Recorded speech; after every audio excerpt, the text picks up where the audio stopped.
Hey guys, my name is Matimeo, and welcome to another episode of Sunday Mailbox. This is a video series where you, the viewer, can submit your gaming or Battlefield-related questions, and then I will give my humble opinion on them. To get the format out of the way real quick, if you would like to submit your own question that could be featured in an upcoming episode, you can do so by leaving a comment down below or by sending me a Facebook and Twitter message. The first question for today comes from Luigi, and it is, what do you think about giving a count as kill bonus for pilots in the transport helicopters in Battlefield 4? This might encourage some players to take the handle or prevent them from jumping out and leaving everyone else to die. Well, I think that you are right that this would get lots more people to fly around or be the pilot in the transport helicopter, but it might not be the best way of doing things. If you got count as kill assist for every single kill that someone got as the gunner or even in the side passenger seat, and you got all of those counts as kills as the pilot, your score by the end of a round could be in the hundreds. I mean, if you're playing on Siege of Shanghai and you're just flying around the entire time, transporting people to different objectives, if you're dropping them off, if they're using the miniguns effectively, if they're all accumulating and every single one of their kills is accumulating and counting as a kill for you, your score by the end would be insanity. Like, it would be way up there, and I don't know if that is exactly what they're looking for.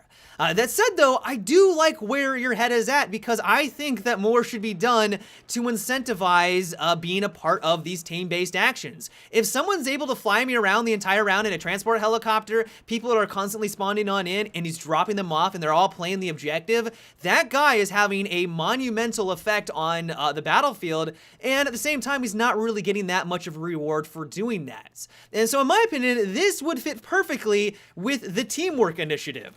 This is something that DICE has been talking about forever now, and we don't really ever see any results. I actually went online to see when they first started talking about the teamwork initiative, and it was over a year ago, and the only big change that has incentivized teamwork or to play the objective has been the increase in point value when you do capture objectives when you're playing on Conquest and when you're playing on Rush.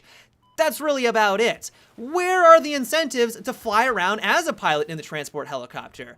Where's the dynamic to get squads to work more as a cohesive unit? They have been talking about this initiative forever, and we haven't seen any results.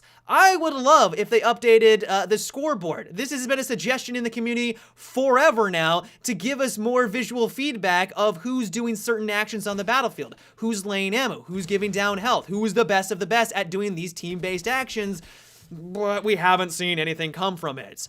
And so I am right there with you on the idea of rewarding people more points for doing these team-based actions. I am really crossing my fingers that DICE with this next upcoming patch, I know it's probably not going to be with the Dragon Valley update. I would be very surprised if they started to really flesh out more teamwork-based actions, but I'm hoping in the next one, since they've already been balancing things like crazy, maybe that would be the next step that DICE LA could head down, and in my opinion, that would be a great direction for Battlefield 4. The next question comes from Kevin, and it is, I've been playing Star Wars Battlefront and I noticed that the AT-ST seem to get destroyed often. I feel like they should have some sort of rechargeable shield. It lasts 15 seconds and takes 35 to 45 seconds to recharge. What are your thoughts? Well, I will agree with you that the AT-ST can get obliterated almost instantaneously. There have been times when I've spawned in directly in the line of sight of like 2 anti-vehicle turrets, and there was nothing I could do. I couldn't even see where they were shooting me from, and I immediately got taken out, and I wasn't able to use this very powerful vehicle. On the flip side, though, the AT-ST can be one of the most overpowered, ridiculous vehicles to take out infantry. I've gone on kill streaks where I've killed like 20 people in 10 seconds. It's absolute madness, and I think instead of giving them a flat-out buff of a rechargeable shield, it might be a good idea if they just go with more of a nerf buff scenario. In my opinion, I think it would be a good compromise if they reduced its overall damage so that maybe its mortars wasn't blatantly overpowered. The mortars, if you're not using them, do it, because if they like sneeze or touch any infantry, they die instantaneously. That's probably the fastest way to kill anything in Star Wars Battlefronts. So maybe tone down that damage and maybe require 1 extra blaster shot from the main cannon to take someone out. That way, you can also buff up its health so that it doesn't die instantaneously if it's in the wrong scenario, or so that you can actually have some enjoyment when you jump into this and you don't get obliterated. I feel like that would be the best of both worlds and actually would balance out the vehicle. Having it at this extreme, like what we have right now, where it's either blatantly overpowered or completely useless, seems like a weird way of balancing out your vehicles. Maybe this is exactly what DICE was going for. Maybe they thought that we want a vehicle that can just ruin so you can have those epic Star Wars moments. I mean, in the movies, the ATSTs are awesome. Like, they're going to do a number on the Rebels. Maybe that was what they were going for, but from a gameplay standpoint, it just seems kind of odd. And so I'd like to get your guys' take on this. This is just my opinion. I mean, I'm only one guy. I only have my 2 cents. And so do you think that the ATST needs an upgrade by getting a rechargeable shield that allows it to live a little bit longer? Do you think that it's blatantly overpowered and that it should get nerfed into oblivion? Or do you agree with me that more of a middle ground would be the better way of balancing things out? Let me know down below. The next question for today comes from Matthew, and it is, do you think that we should be able to unlock and purchase operators in Rainbow Six Siege on the loading menu, along with customizing our weapons easier before you have to quit out of the match itself? I am also a little puzzled by the way that they've handled customization when you're in the middle of a round in Rainbow Six Siege. I am loving the beta right now. I mean, if you guys watch my live stream, you know that I am thoroughly addicted. I have played for an absurd amount of hours with the beta. I'm really enjoying it, but it seems odd that you're not able to customize the loadout or customize your weapon when you are in the middle of a round.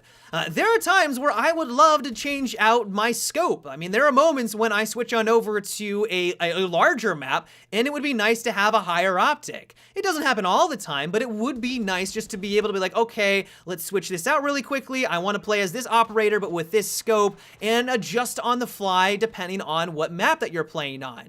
You are able to change what weapon that you want to use. Like, it's not like they just completely don't allow you to customize your character when you are in the game, but it seems a little odd that you're not able to take a step further and really refine the weapon selection.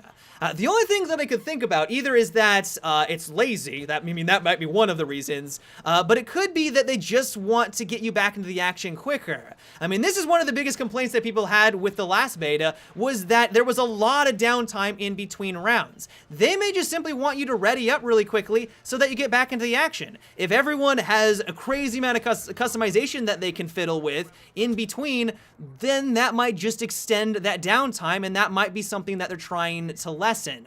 The thing is, though, is that they could really remedy this quite easily by allowing you to customize your operators when you're dead. You're going to be dead a lot in Rainbow Six Siege. There is going to be a lot of moments where you're just kind of twiddling your thumbs, waiting for your teammates or the enemy to die, and it would be cool if you had the ability to go into your options, go into your operator section, and make these customizations on the fly. That would be a good compromise. And so I'm crossing my fingers that the guys over at Rainbow Six Siege are going to be making some improvements. I would be surprised. I would be very surprised if they made this adjustment before December 1st when the game goes live. But after a patch or two, yeah, I absolutely think that that is a solid recommendation, and I am crossing my fingers that they do something like that.